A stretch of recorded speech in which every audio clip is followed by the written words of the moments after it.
ಅತಿಯಾಗಿ ಮಾಡ್ತಿದ್ಯಾ ಕಣೆ ನೀನು. ನಿನ್ನ ನಾನ್ ಬಿಡಲ್ಲ. ನಿನ್ಗೊಂದ್ ಗತಿ ಕಾಣಿಸ್ತೀನಿ ಕಣೆ. ನಿನ್ ಮುತ್ತು ಜಾಸ್ತಿ ಆಗಿದೆ. ದಿಗು ಇಂದಾನೆ ಹೀಗಾಗಿರೋದು. ಇವತ್ತು ದಿಗುನೂ ಬಿಡಲ್ಲ, ನಿನ್ನನ್ನು ಬಿಡಲ್ಲ.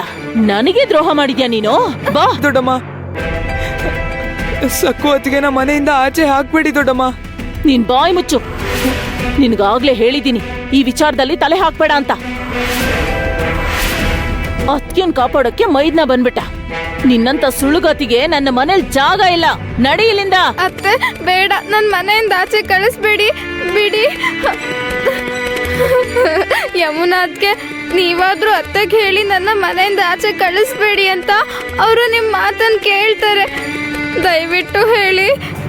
ನಾನು ಅಮ್ಮನಿಗೆ ಸಲಹೆ ಕೊಡೋದಾ? ನಾನು ಅವ್ರಿಗೆ ಸಲಹೆ ಕೊಟ್ರೆ ನಿನ್ ಜೊತೆ ನನ್ನೂ ಇಲ್ಲಿಂದ ಕಳಿಸ್ಬಿಡ್ತಾರಷ್ಟೇ. ಯಮುನಾಥ್ಗೆ ಚಿಕ್ಕತ್ತೆ, ಚಿಕ್ಕ ಮಾವ, ನನಗ್ ಭಿಕ್ಷೆ ಕೊಡಿ, ಸೆರಗ್ ಚಾಚಿ ಕೇಳ್ತಿದ್ದೀನಿ. ನೀವಾದ್ರೂ ನಮ್ಮ ಅತ್ತೆಗೆ ಹೇಳಿ ನನ್ನ ಮನೆಯಿಂದ ಆಚೆ ಕಳಿಸ್ಬೇಡಿ ಅಂತ ಕರುಣೆ ತೋರಿಸಿ.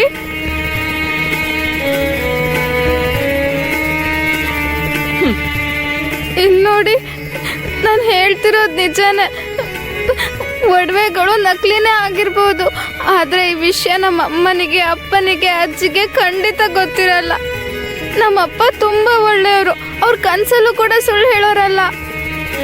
ಚಿಕ್ಕತ್ತೆ ಅತ್ತೆಗೆ ಹೇಳಿ, ನಮ್ಮ ಅತ್ತೆಗೆ ಹೇಳಿ ನನ್ನ ಮನೆಯಿಂದ ಆಚೆ ಕಳಿಸ್ಬೇಡಿ ಅಂತ. ನಿಮ್ ಕಾಲಿಗೆ ಬೀಳ್ತೀನಿ ಚಿಕ್ಕತ್ತೆ. ಮಾವ, ನೀವಾದ್ರೂ ಅತ್ತೆಗೆ ಹೇಳಿ. ನೋಡ್ತಿದ್ಯಾ ತಾನೆ ನಾನು ಎಷ್ಟು ಒಡವೆಗಳನ್ನ ಹಾಕೊಂಡಿದೀನಿ ಅಂತ. ಇನ್ನು ನೀನ್ ತಂದಿರೋ 30 ತೊಲ ಚಿನ್ನದ ಬಗ್ಗೆ, ಅದೇ ನಿನ್ ಒಡವೆ ಬಗ್ಗೆ ನಾನೇನ್ ಹೇಳಕ್ಕಾಗತ್ತೆ? ಸಕ್ಕು, ನಿನ್ನ ಆಭರಣಗಳೆಲ್ಲ ನಕಲಿ ಅಂತ ಗೊತ್ತಾಗಿದೆಯಮ್ಮ. ನಾವೇನು ಸಹಾಯ ಮಾಡಕ್ಕಾಗಲ್ಲ. ಮಾವ, ಸಕ್ಕು, ಇಲ್ಲಿ ನಿನ್ಗೆ ಯಾರು ಸಹಾಯ ಮಾಡಲ್ಲ. ಎಲ್ರು ನನ್ನ ಮಾತೇ ಕೇಳ್ತಾರೆ, ನನ್ನ ಮಾತು.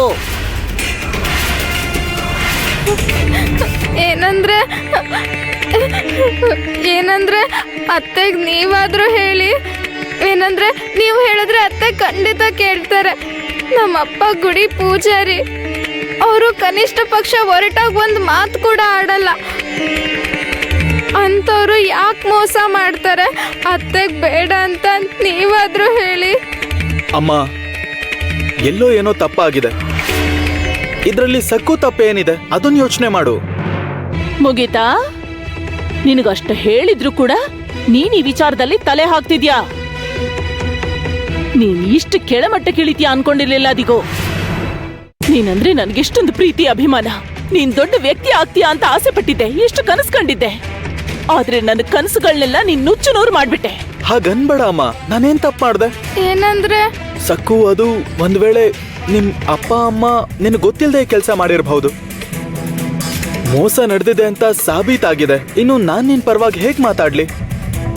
ನನ್ಗೇನ್ ಇಷ್ಟ ಆಗಲ್ವೋ ಅದೇ ನಡೀತಾ ಇದೆ. ನರ್ಕ ತರ ಅನ್ನಿಸ್ತಾ ಇದೆ. ಛೇ! ಏನಂದ್ರೆ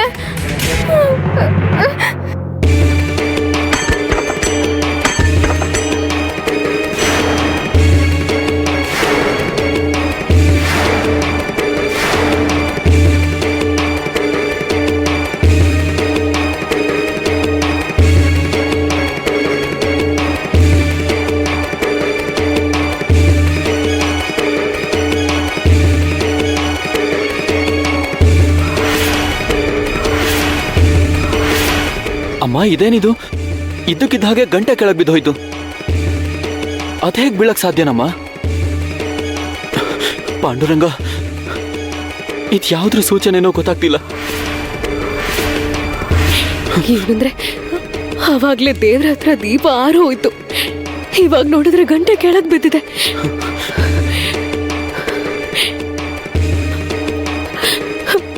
ಪಾಂಡುರಂಗ, ಮುಗೀತಾ? ಭಿಕ್ಷೆ ಬೇಡೋದ್ ಮುಗೀತಾ? ನೀನ್ ಎಷ್ಟೇ ಕಾಡಿ ಬೇಡಿದ್ರು, ಕಾಲ್ ಹಿಡ್ಕೊಂಡ್ರು, ಕೊನೆಗೆ ನಿನ್ ಗಂಡ ಕೂಡ ನಿನಗ್ ಸಹಾಯ ಮಾಡ್ಲಿಲ್ಲ. ನಿನ್ ಈ ಅಮಾಯಕವಾದ ನೋಟ ನೋಡಿ ಮೊದ್ಲು ಅವ್ನ್ ಮೋಸ ಹೋಗಿದ್ದ. ಆದ್ರೆ ಅಮ್ಮ ಹೇಳಿದ್ದೆ ನಿಜ ಅಂತ ತಿಳ್ಕೊಂಡ, ಅರ್ಥ ಮಾಡ್ಕೊಂಡ. ಅದಕ್ಕೆ ಒಳಗು ಹೊರಟೋದ. ನೋಡ್ತಿದ್ಯಾ ತಾನೆ? ಅವಾಗಿಂದ ನಿನ್ನ ಪರವಾಗಿ ಮಾತಾಡ್ತಿದ್ದ ಆದ್ರೀಗ ನಿನ್ನ ಮುಖ ಕೂಡ ನೋಡ್ಬಾರ್ದು ಅಂತ ಹೊರಟೋದ. ಇನ್ನು ಮೋಸಗಾರ ಆಗಿರೋ ನಿಮ್ಮಪ್ಪ ನಮಗೆ ತುಂಬಾ ದ್ರೋಹ ಮಾಡಿದಾನೆ. ಸ್ವಲ್ಪ ತಡ ಆದ್ರೂ ದಿಗು ಅರ್ಥ ಮಾಡ್ಕೊಂಡ. ಈಗ ಅವನಿಗೆ ಸ್ಪಷ್ಟವಾಗಿ ಗೊತ್ತಾಗಿದೆ ನಿಮ್ಮವ್ರಿಗೂ ನಮಗೂ ಇರೋ ವ್ಯತ್ಯಾಸ ಏನು ಅಂತ. ನಾವು ಬಡವರ ಚಿನ್ನನ ಅಡ ಇಟ್ಕೊಂಡು ಅವ್ರಿಗೆ ಸಾಲ ಕೊಟ್ಟು ಬಡ್ಡಿ ವಸೂಲಿ ಮಾಡ್ತೀವಿ. ಆ ಚಿನ್ನ ನಿಜವಾದ್ದು ಅಂತ ನಾವು ಅವ್ರನ್ನ ನಂಬ್ತೀವಿ. ಆದ್ರೆ ನಿಮ್ಮಪ್ಪ ನಮ್ಮಂತವ್ರಿಗೆ ಮೋಸ ಮಾಡ್ಬೇಕು ಅನ್ಕೊಂಡ. ನಿನಗೆ ನಕಲಿ ಒಡವೆಗಳನ್ನ ಹಾಕಿ ಕಳ್ಸಿದಾನೆ. ನಮ್ಮನ್ನ ಹುಚ್ಚರು ಅನ್ಕೊಂಡಿದಾನ? ಮಾಡಿದ ತಪ್ಪಿಗೆ ಅವನು ಶಿಕ್ಷೆ ಅನುಭವಿಸ್ಬೇಕು. ಅವನು ಮಾತ್ರ ಅಲ್ಲ, ನೀನು ಅನುಭವಿಸ್ಬೇಕು. ಅತ್ತೆ, ನಡಿಯೇ. ಮದುವೆ ಸಮಯದಲ್ಲಿ ನಿನಗೆ ಮೆರವಣಿಗೆ ಆಯ್ತಲ್ಲ, ಈಗ್ಲೂ ಕೂಡ ನಿನ್ನ ಮೆರವಣಿಗೆ ಮಾಡ್ಕೊಂಡೆ ತವ್ರ ಮನೆಗೆ ಕರ್ಕೊಂಡು ಹೋಗ್ತೀನಿ. ನೋಡಿಯೇ. ಅತ್ತೆ.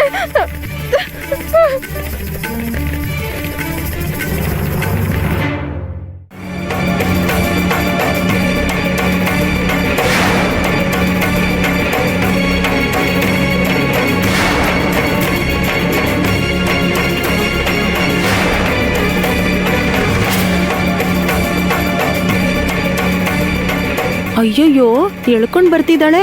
ಮನೋರಮ ಅವರು ತುಂಬಾ ಕೋಪದಲ್ಲಿದ್ದಾರೆ. ಅತ್ತೆ, ಅತ್ತೆ ಬಿಡಿ ಅತ್ತೆ. ಆ ಹುಡುಗಿ ಅವಳು ಸೊಸೆ ತಾನೇ. ಹೌದು, ಬಲವಂತವಾಗಿ ಎಳ್ಕೊಂಡು ಹೋಗ್ತಿದ್ದಾಳೆ. ನಿನ್ನ ಬಿಡೋ ಮಾತೇ ಇಲ್ಲ. ನೋಡು, ನಿನ್ನ ಎಳ್ಕೊಂಡು ಹೋಗ್ತಿದೀನಿ, ಹೊಡೆದು ಎಳ್ಕೊಂಡು ಹೋಗ್ತಾ ಇಲ್ಲ. ನಿಮ್ಮಪ್ಪ ನಮ್ಗೆ ಎಷ್ಟು ದೊಡ್ಡ ದ್ರೋಹ ಮಾಡಿದಾನೆ, ಈಗ ಅನ್ಭವಿಸು. ಅಯ್ಯೋ ಅತ್ತೆ, ಬಾರೆ. ಬಿಡಿ. ಅಯ್ಯೋ ಅತ್ತೆ.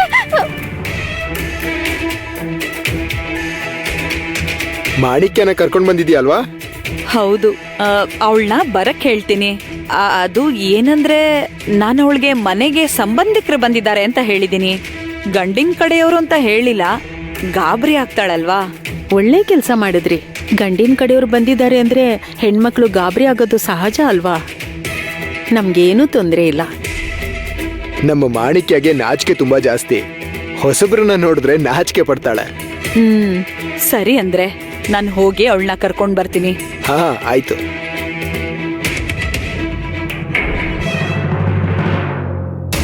ಕೇಸರಿ ಹಾಕಿರೋ ಹಾಲ್ನ ಸಂಬಂಧಿಕರಿಗೆ ಕೊಡು. ನೀನೀಗ ದೊಡ್ಡವಳಾಗಿದ್ಯಾ ಅಲ್ವಾ ಮಾಣಿಕ್ಯ? ನಮ್ಮ ಆಚಾರ ಸಂಪ್ರದಾಯಗಳನ್ನ ನೀನು ಕಲಿಬೇಕು. ಹೋಗು, ನಿಧಾನವಾಗಿ ಹೋಗು.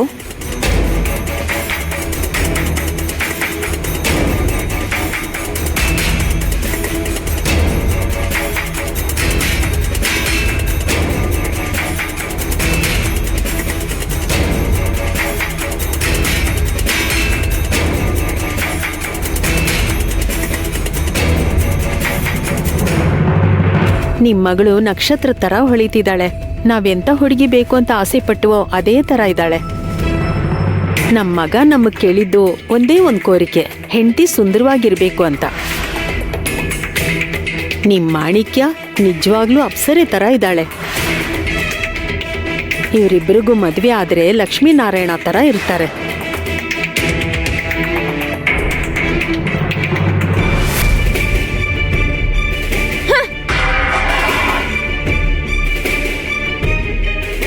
ಏನಿದಲ್ಲ? ನಾನ್ ನಿಮ್ಗೆ 1000 ಸಲ ಹೇಳಿದೀನಿ, ನಾನು ದಿಗಂಬರ್ ರಾವ್ನ ಬಿಟ್ಟು ಬೇರೆ ಯಾರನ್ನೂ ಮದ್ವೆ ಆಗಲ್ಲ ಅಂತ.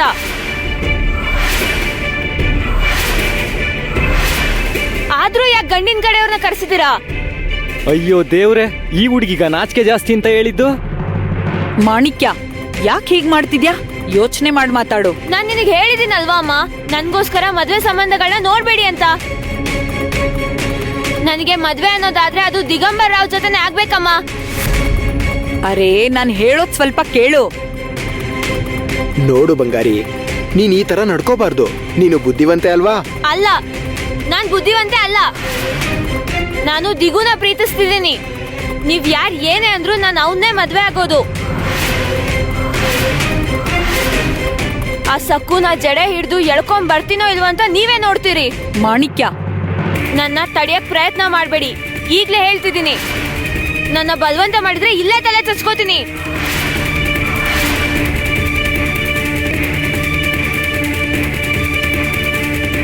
ಅಂಬಿಕಾ, ಅವಳು ಹೊರಟೋಗ್ತಿದ್ದಾಳೆ ನೋಡು.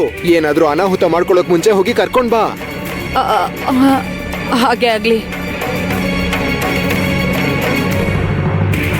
ಮಾಣಿಕ್ಯ, ನಿಂತ್ಕೋ. ಏನಿದು ಹುಚ್ಚಾಟ? ನಾನೀಗ ಎಲ್ಲಿಗೆ ಹೋಗ್ತಿದ್ದೀನಿ ಅಂತ ನಿಜವಾಗ್ಲೂ ನಿನಗೆ ಗೊತ್ತಿಲ್ವಾ ಅಮ್ಮ? ನಾನು ಹೋಗಕ್ ಬಿಡಮ್ಮ. ಮಾಣಿಕ್ಯ, ಮನೇಲಿ ಸಂಬಂಧಿಕರ ಮುಂದೆ ನಮ್ ಮರ್ಯಾದೆ ಕಳ್ದೆ. ದಿನೇ ದಿನೇ ನಿನ್ ಹಠ ಜಾಸ್ತಿ ಆಗ್ತಾನೆ ಹೋಗ್ತಿದೆ. ಅಷ್ಟಕ್ಕೂ ಯಾರಾದ್ರೂ ಈ ತರ ನಡ್ಕೋತಾರ? ಆ ಗಂಡಿನ ಕಡೆಯವರು ನಿನ್ ಬಗ್ಗೆ ಏನ್ ಅನ್ಕೋತಾರೆ? ಅಂದ್ರೆ ನಿನಗೆ ನನ್ಗಿಂತ ಅವರೇ ಮುಖ್ಯ ಆಗ್ಬಿಟ್ರಾ? ಅಮ್ಮ, ನಾನ್ ನಿಮ್ಗೆ ಎಷ್ಟ್ ಸಲ ಹೇಳಿದೀನಿ ನಾನ್ ಮದ್ವೆ ಆದ್ರೆ ದಿಗುನೇ ಆಗೋದು ಅಂತ. ಆದ್ರೂ ಯಾಕೆ ಗಂಡಿನ ಕಡೆಯವ್ರನ್ನ ಕರ್ಸಿದ್ದೀರಾ? ಅಯ್ಯೋ ದಡ್ಡಿ, ಒಂದ್ಸಲ ಹೇಳಿದ್ರೆ ನಿಂಗ್ ಅರ್ಥ ಆಗಲ್ವಾ? ಆ ದಿಗುಗೆ ಮದ್ವೆ ಆಗೋಗಿದೆ, ಅವನೀಗ ವಿವಾಹಿತ. ನೀನ್ ಅವನ್ ಬಗ್ಗೆ ಮಾತಾಡೋದನ್ನ ನಿಲ್ಸೋ. ಆ ದಿಗುಗಿಂತ 100 ಪಟ್ಟು ಒಳ್ಳೆ ಅವನ್ನ ನಿನ್ಗೋಸ್ಕರ ಹುಡುಕ್ತಿದೀವಿ. ಚೆನ್ನಾಗ್ ಹುಡುಕಿ, ಆದ್ರೆ ನಾನ್ ಮದ್ವೆ ಆಗಲ್ಲ. ನಾನು ದಿಗಂಬರ್ ರಾವ್ನೇ ಮದ್ವೆ ಆಗ್ತೀನಿ. ಅವನ್ನ ನನ್ನವನಾಗ್ ಮಾಡ್ಕೊಳಕ್ಕೋಸ್ಕರ ಸಕ್ಕುನ ಸಾಯಿಸೋಕ್ ಕೂಡ ನಾನ್ ಹಿಂದೇಟ್ ಹಾಕಲ್ಲ. ಮಾಣಿಕ್ಯ, ನೀನ್ ಯಾಕೆ ಈ ತರ ಮಾತಾಡ್ತಿದ್ಯಾ? ಮಾಣಿಕ್ಯ, ಪಾಂಡುರಂಗ, ಇದುವರೆಗೂ ನಾವೆಷ್ಟೋ ಕಷ್ಟಗಳನ್ನ ಎದುರಿಸಿದೀವಿ. ಆದ್ರೆ ನಿನ್ ಕೃಪೆಯಿಂದ ಹೇಗೋ ಪಾರಾಗಿ ಕ್ಷೇಮವಾಗಿದ್ದೀವಿ. ಇವತ್ತ್ಯಾಕೋ ತುಂಬಾ ಗಾಬರಿ ಆಗ್ತಿದೆ. ಯಾವ ಅಶುಭನೂ ಆಗದೆ ಇರೋ ಹಾಗೆ ನೀನೇ ಕಾಪಾಡಬೇಕು ಪಾಂಡುರಂಗ. ಪಾಂಡುರಂಗ, ನೀನ್ ನಮಗೆ ಯಾವುದೋ ಸೂಚನೆ ಕೊಡ್ತಿದ್ಯಾ, ಆದ್ರೆ ನಮಗದು ಅರ್ಥ ಆಗ್ತಿಲ್ಲ. ಇವತ್ತೇನಾದ್ರೂ ಸಕ್ಕು ಇಲ್ಲಿದ್ದಿದ್ರೆ ಅವಳು ಸುಲಭವಾಗಿ ಅರ್ಥ ಮಾಡ್ಕೋತಿದ್ಲು.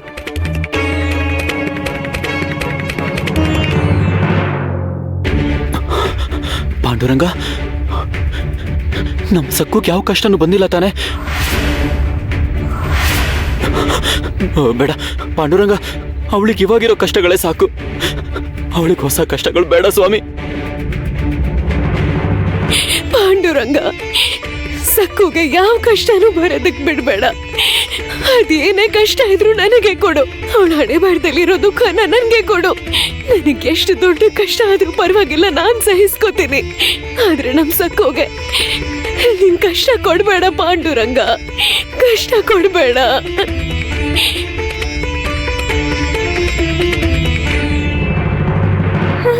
ಏನೇ ನಿನ್ ಗೋಳು? ಅಯ್ಯೋ ಬಾಯ್ ಮುಚ್ಕೊಂಡ್ ಬಾ. ಅತ್ತೆ ಬಿಡಿ. ಅಯ್ಯೋ ಮನೋರಮ, ಇಲ್ಲಿ ಏನ್ ನಡೀತಿದೆ? ಏನಾಯ್ತು? ಅರೆ ಚಿನ್ನದಂತ ನಿನ್ ಸೊಸೆನ್ ಹೀಗ್ ಬಲ್ವಂತವಾಗಿ ಎಳ್ಕೊಂಡು ಅದೆಲ್ಲಿಗೆ ಅವಸರವಾಗಿ ಹೋಗ್ತಾ ಇದ್ಯಾ ಮನೋರಮ? ಅಷ್ಟಕ್ಕೂ ನಿನ್ ಸೊಸೆ ಯಾಕೆ ಹೀಗ್ ಅಳ್ತಿದ್ದಾಳೆ? ಈ ಹುಡುಗಿ ತುಂಬಾ ಅಮಾಯಕಿ. ಇವಳೇನು ಅಮಾಯಕಿ ಅಲ್ಲ. ಇವಳ ಅಮಾಯಕವಾದ ನೋಟಕ್ಕೆ ಮೋಸ ಹೋಗ್ಬೇಡಿ. ಇವಳು ಹೊರಗ್ ಕಾಣಿಸ್ತಿರೋ ಅಷ್ಟು ಒಳ್ಳೆಯವಳೇನಲ್ಲ. ಇನ್ ಇವಳ ತವ್ರ ಮನೆಯವರು ಸುಳ್ಳುಗಾರರು. ಅಯ್ಯೋ ಮನೋರಮ, ನೀನ್ ಏನ್ ಮಾತಾಡ್ತಿದ್ಯಾ? ನಾನ್ ನಿಜಾನೇ ಹೇಳ್ತಿದ್ದೀನಿ. ಇವಳ ಅಪ್ಪ ಅಮ್ಮ ನಮಗ್ ಮೋಸ ಮಾಡಿದ್ದಾರೆ.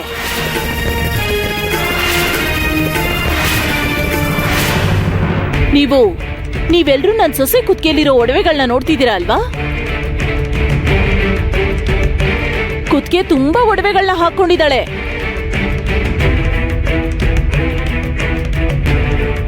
ನನ್ ಸೊಸೆಗಿವು ತುಂಬಾ ಚೆನ್ನಾಗ್ ಕಾಣ್ತಿದಾವೆ ಅಲ್ವಾ?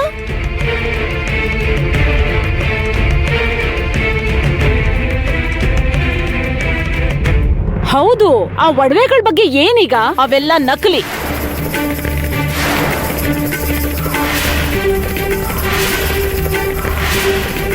ಎಲ್ಲ ನಕಲಿ ಒಡವೆಗಳು, ನಕಲಿ ಒಡವೆಗಳು.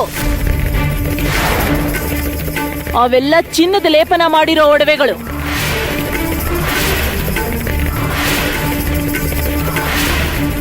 ನಮ್ಮ ಬೀಗರು, ಅದೇ ಇವಳ ಅಪ್ಪ ಶಿವಪ್ಪ, ನಮಗ ಅನ್ಯಾಯವಾಗಿ ಮೋಸ ಮಾಡಿದಾನೆ. ನಮಗೆ ನಂಬಿಕೆ ದ್ರೋಹ ಮಾಡಿದಾನೆ. ಚಿನ್ನದ ಲೇಪನ ಮಾಡಿರೋ ಹಿತ್ತಾಳೆ ಒಡವೆಗಳನ್ನ ಹಾಕಿ ತನ್ನ ಮಗಳನ್ನ ಅತ್ತೆ ಮನೆ ಕಳ್ಸಿದಾನೆ.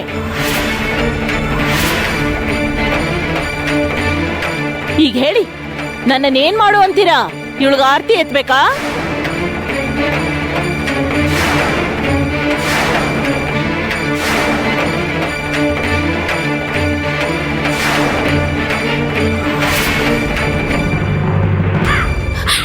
ದೇವ್ರೆ, ಅತ್ತೆ ಏನಿದು? ಈ ಕಾಗೆ ಯಾಕೆ ಇವತ್ತು ಈ ತರ ಕೂಗಾಡ್ತಿದೆ? ನಿಲ್ಲಿಸದೆ ಕೂಗ್ತಾನೆ ಇದೆ. ನನಗೆ ಯಾಕೋ ಭಯ ಆಗ್ತಿದೆ. ನನ್ನೆದೆ ಡವ ಡವ ಅಂತ ಹೊಡ್ಕೋತಾ ಇದೆ. ನನಗೇನು ತೋಚ್ತಾ ಇಲ್ಲ.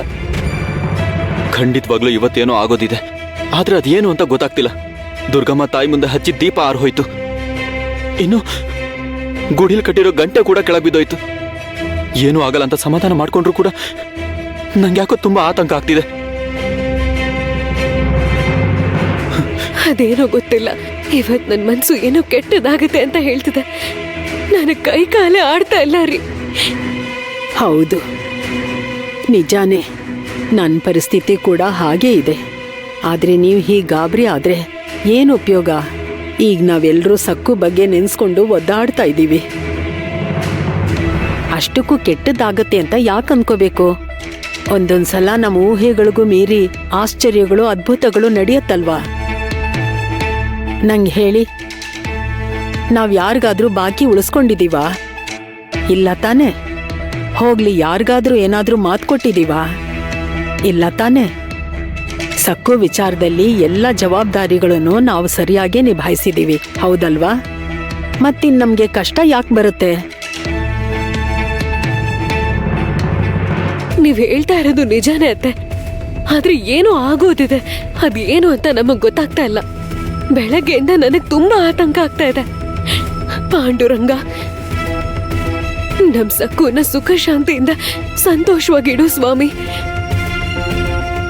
ಪದೇ ಪದೇ ಅವಳ ಬಗ್ಗೆನೇ ಯೋಚನೆ ಮಾಡ್ತಾ ಇದ್ದೀನಿ. ಸಕ್ಕುಗ್ ಯಾವ ಸಮಸ್ಯೆನೂ ಬಂದಿರಲ್ಲ ತಾನೆ? ಇದೇನ್ ವಿಚಿತ್ರನೇ, ನಿಮ್ಮವರು ನಿನಗೆ ಮದ್ವೆಲಿ ನಕಲಿ ಬಡವೆಗಳನ್ನ ಹಾಕಿದಾರಾ? ಮತ್ತೆ ನಿಮ್ಮತ್ತೆ ಕೋಪ ಮಾಡ್ಕೊಳ್ದೆ ಇನ್ನೇನ್ ಮಾಡ್ತಾಳೆ? ಆದ್ರೂ ಇಂಥ ತಪ್ಪು ಕೆಲ್ಸಗಳನ್ನ ಮೂರ್ಖರು ಮಾತ್ರ ಮಾಡಕ್ ಸಾಧ್ಯ. ಸಕ್ಕು, ನಿಮ್ಮಪ್ಪ ಗುಡಿಲಿ ಕೀರ್ತನೆಗಳನ್ನ ಹಾಡ್ತಾರೆ ಅಲ್ವಾ? ನಿಮ್ಗೆ ಪಾಂಡುರಂಗನ್ ಗುಡಿ ಕೂಡ ಇದೆ ಅನ್ಸುತ್ತೆ. ಹೌದು ಅಜ್ಜಿ, ಆದ್ರೆ ನಿಜವಾಗ್ಲೂ ನನಗ್ ಗೊತ್ತಿಲ್ಲ ಇದು ಹೇಗಾಯ್ತು ಅಂತ. ನಮ್ಮಪ್ಪ ಅಂತ ಕೆಲಸ ಮಾಡೋರಲ್ಲ, ಮಾಡಲ್ಲ. ನಿಜ ಕಣೆ, ನನ್ಗೂ ಕೂಡ ತುಂಬಾ ಆಶ್ಚರ್ಯ ಆಗ್ತಿದೆ. ನಿಮ್ಮಪ್ಪ ನೋಡಕ್ಕೆ ತುಂಬಾ ಸಾತ್ವಿಕವಾಗಿ, ಅಮಾಯಕರಾಗಿ ಕಾಣಿಸ್ತಾರೆ. ಹೀಗ್ ಸುಳ್ಳು ಹೇಳ್ತಾರೆ ಅನ್ನೋ ಅನುಮಾನ ಸ್ವಲ್ಪನೂ ಬರಲ್ಲ. ನಾವು ಮೋಸ ಹೋಗಿದ್ದು ಅವ್ರ ಮುಖ ನೋಡಿ ಅಲ್ವಾ ಅತ್ತೆ? ನಮಗ್ ವಂಚನೆ ಮಾಡಿದ್ದಾರೆ. ಅವನು ಒಳ್ಳೆಯವನು ಅನ್ನೋ ಮುಖವಾಡ ಹಾಕೊಂಡಿದ್ದಾನೆ. ಆ ಕುರಿ ಚರ್ಮದಲ್ಲಿರೋ ತೋಳನ ನಂಬಿದಕ್ಕೆ ನಮಗೆ ಮೋಸ ಮಾಡ್ದ. ಇವಾಗ ಅನುಭವಿಸ್ತಾ ಇದೀವಿ. ಆದ್ರೆ ಈ ಮನೋರಮಾ ಅವರನ್ ಬಿಡಲ್ಲ. ಅವ್ರ ಉತ್ತರ ಹೇಳಲೇಬೇಕು. ಈ ಮನೋರಮಾ ವಿಶ್ವರೂಪ ತೋರ್ಸಿದ್ರೆ ಏನಾಗುತ್ತೆ ಅಂತ ಅವ್ರಿಗೆ ಗೊತ್ತಾಗೋ ಹಾಗೆ ಮಾಡ್ತೀನಿ. ಬುದ್ಧಿ ಕಲಿಸ್ತೀನಿ, ಅವ್ರಿಗೊಂದ್ ಗತಿ ಕಾಣಿಸ್ತೀನಿ. ಅದಕ್ಕೆ ನಾನು ನನ್ನ ಸೊಸೆ ಸಕ್ಕುನ ಅವ್ರ ತವ್ರ ಮನೆಗೆ ಎಳ್ಕೊಂಡು ಹೋಗ್ತಿದ್ದೀನಿ.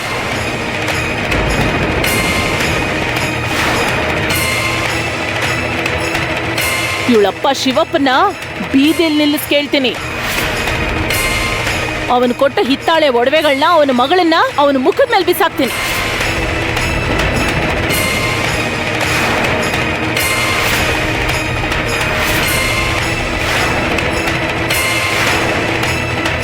ನಾನು ಈಗಲೇ ಹೋಗಿ ಅವ್ರನ್ನ ತಡಿತೀನಿ. ಅದೇ ಸಕ್ಕು ತವ್ರ ಮನೆಗೆ ಹೋಗೋದು ನಿಮಗೆ ಸ್ವಲ್ಪನೂ ಇಷ್ಟ ಇಲ್ಲ ಅಲ್ವಾ ಬಾಬಾ ಅವ್ರೆ? ನಿಮ್ಗೆ ಹೇಳ್ದೆ ಮನೋರಮ ತನ್ನ ಸೊಸೆನ ತವ್ರ ಮನೆ ಕರ್ಕೊಂಡು ಹೋಗ್ತಿದ್ದಾಳೆ. ಹೇಳಿ ಬಾಬಾ, ಹೋಗ್ಲಾ? ಲೇ ಮೂರ್ಖ, ಅವಳು ಯಾಕೆ ಕರ್ಕೊಂಡು ಹೋಗ್ತಿದ್ದಾಳೆ ಅಂತ ಗೊತ್ತಿಲ್ವಾ ನಿನ್ಗೆ? ಒಡವೆಗಳ ಬಗ್ಗೆ ತಿಳ್ಕೊಳಕ್ಕೆ. ಗೊತ್ತು ತಾನೆ, ಮತ್ತೆ ಕರ್ಕೊಂಡು ಹೋಗ್ತಿದ್ದಾಳೆ ಅಂದ್ರೆ ತಡಿತೀನಿ ಅಂತಿದ್ಯಲ್ಲ. ನಮಗ್ ಬೇಕಾಗಿರೋದು ಅದೇ ಅಲ್ವಾ ಭೈರವ? ಅಂತ ಶಿಷ್ಯನೋ ನೀನ್ ನನ್ಗೆ? ಇವಾಗ ನಾವು ಉರಿತಿರೋ ಬೆಂಕಿಗೆ ದಗ ದಗ ಅಂತ ಉರಿಯೋ ರೀತಿ ತುಪ್ಪ ಹಾಕ್ಬೇಕು. ಆ ಬೆಂಕಿ ಯಾವುದೇ ಕಾರಣಕ್ಕೂ ತಣ್ಣಗಾಗ್ಬಾರ್ದು. ಅವಳು 24 ಗಂಟೆ ಪಾಂಡುರಂಗನ್ ಸ್ಮರಣೆ ಮಾಡ್ತಿರ್ತಾಳೆ. ಭಕ್ತರವರು. ನಾನು ಅವಳನ್ನ, ಅವ್ರ ಅಪ್ಪನ್ನ ಓಡೋಡ್ ಬಂದು ನನ್ ಕಾಲ್ ಮೇಲೆ ಬೀಳೋ ಹಾಗೆ ಮಾಡ್ತೀನಿ. ನಾನು ಊರವ್ರೆಲ್ರೂ ಮುಂದೇನು ಸುಮ್ನೆ ಬಿಡಲ್ಲ ಅವ್ರನ್ನ. ಭಲೆ ಭಲೆ, ನಮಗ್ ಬೇಕಾಗಿದ್ದು ಅದೇ ತಾನೇ ಭೈರವ? ಹೌದು. ಸಣ್ಣ ಹುಡುಗಿ ಅವಳು ಏನಂತ ಅನ್ಕೊಂಡಿದ್ದಾಳ? ಅವಳನ್ನ ನನಗೆ ನೀತಿ ಪಾಠ ಮಾಡ್ತಾಳೆ. ಅವಳು ಸುಖವಾಗಿದ್ರೆ ನಾನ್ ಸಹಿಸ್ಕೋತೀನ? ಇರೋದಕ್ ಬಿಡಲ್ಲ. ಅವಳು ನನ್ನ ಎದುರಾಕೊಂಡಿದ್ದಾಳೆ, ಬಿಡಲ್ಲ. ಮನೋರಮ ಮೂಲಕ ನನ್ ಸೇಡ್ ತೀರ್ಸ್ಕೋತೀನಿ. ಆ ಸಕ್ಕುಗಿರೋ ಭಕ್ತಿನ ಪೂರ್ತಿಯಾಗಿ ಅಳ್ಸಾಕ್ತೀನಿ. ಅವಳು ನನ್ ಕಾಲಕ್ ಬಿದ್ದು ಶರಣಾಗೋ ಹಾಗೆ ಮಾಡ್ತೀನಿ. ನನ್ಗಿರೋ ಕೋಪಕ್ಕೆ ಅವಳನ್ನ ಪಾತಾಳಕ್ಕೆ ತುಳಿಬೇಕು ಅಂತ ಅನಿಸ್ತಾ ಇದೆ. ಇವಾಗ ಅವಳ ಸಮಸ್ಯೆಯಿಂದ ಆಚೆ ಬರ್ಬೇಕು ಅಂದ್ರೆ ಇಲ್ಲಿಗ್ ಬಂದು ನನ್ ಕಾಲ್ ಹಿಡ್ಕೋಬೇಕು, ಶರಣಾಗ್ಬೇಕು. ಆ ಸಕ್ಕು ನನಗೆ ಶರಣಾಗ್ಲೇಬೇಕು, ಸಕ್ಕು ನನಗೆ ಶರಣಾಗ್ಲೇಬೇಕು, ಸಕ್ಕು ನನಗೆ ಶರಣಾಗ್ಲೇಬೇಕು.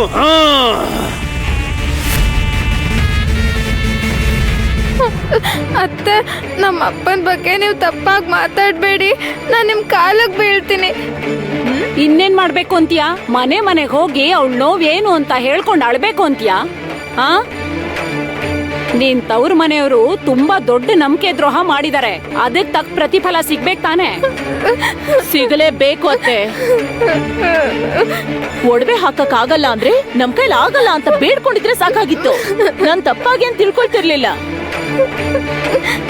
ಆದ್ರೆ ಅವ್ರು ಏನ್ ಮಾಡಿದ್ರು? ತುಂಬಾ ಅನ್ಯಾಯ, ದ್ರೋಹ ಮಾಡಿದ್ರು. ಅವ್ರ ಮೇಲೆ ನನಗೆ ನೆತ್ತಿಗೇರೋ ಅಷ್ಟು ಕೋಪ ಬಂದಿದೆ. ಸುಳ್ಳು, ಮೋಸ, ನಂಬಿಕೆ ದ್ರೋಹನ ಈ ಮನೋರಮ ಯಾವ ಕಾರಣಕ್ಕೂ ಕ್ಷಮಿಸಲ್ಲ. ಹೇಳು ಹೇಳು.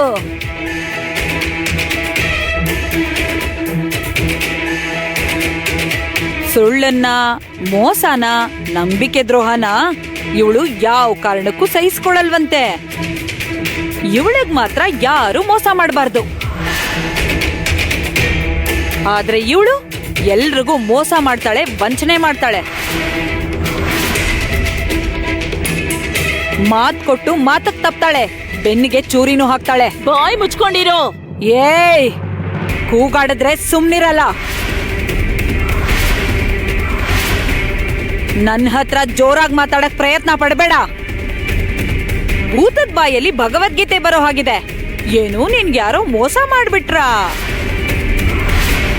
ಹಾಗಾದ್ರೆ ನನ್ ಮಗಳು ಮಾಣಿಕ್ಯ ವಿಚಾರದಲ್ಲಿ ನೀನ್ ಮಾಡಿದ್ದೀನೇನ್ ಮನೋರಮ? ಆ ನೀನು ನನ್ನ ಕುಟುಂಬಕ್ಕೆ, ಮುಖ್ಯವಾಗಿ ನನ್ನ ಮಗಳಿಗೆ ಮೋಸ ಮಾಡಿಲ್ವಾ ನೀನು? ನನ್ ಮಗಳು ಮಾಣಿಕ್ಯನ ತನ್ ಸೊಸೆಯಾಗಿ ಮಾಡ್ಕೋತೀನಿ ಅಂತ ಮಾತ್ ಕೊಟ್ಟಿದ್ಲು. ಆದ್ರೆ ಕೊಟ್ಟ ಮಾತನ್ನ ಇವಳು ಉಳಿಸ್ಕೊಳ್ಳಿಲ್ಲ.